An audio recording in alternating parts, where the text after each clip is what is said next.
अस्सलाम वालेकुम बच्चों, आज हम आसान कायदा दूसरा कदम में पेज नंबर कर रहे हैं रीडिंग 41 और यहाँ पे मुसव्वत हमारी थी ई ई ई।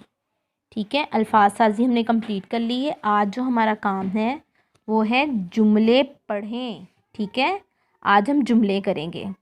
फर्स्ट पे यहाँ पे देखिए लिखा हुआ है आ, अली मद्दा की आवाज़ होती आ,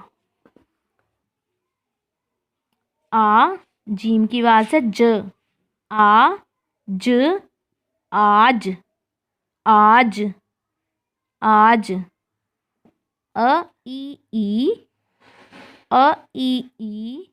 द, ईद ईद, ह ए है, आज ईद, आज ईद है, आज ईद है। द ईदी न दीन दीन, क ई की दीन की, ब आबा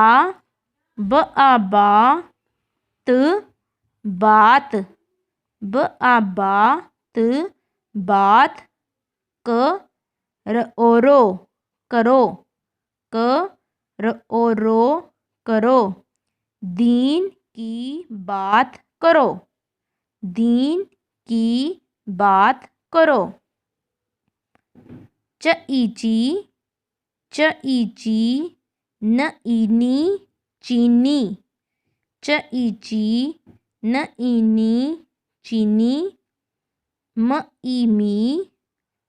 ईमी यहाँ पे मीम की छोटी शक्ल है। ठीक है, ठ ईठी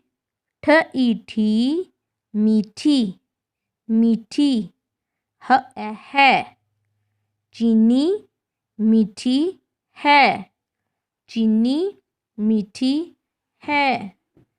मट यहाँ पे ट को हम दो दफा पढ़ेंगे, शब्द है ना, इसका मतलब होता है लफ्ज़ को दो दफा पढ़ना है। मट ट ईटी मट्टी, ग ईगी ल ईली गीली, ह है मट्टी गीली है। ठीक है, आपने इस रीडिंग की वीडियो बनानी है और जी सूट पे सेंड करनी है। अल्लाह हाफिज़।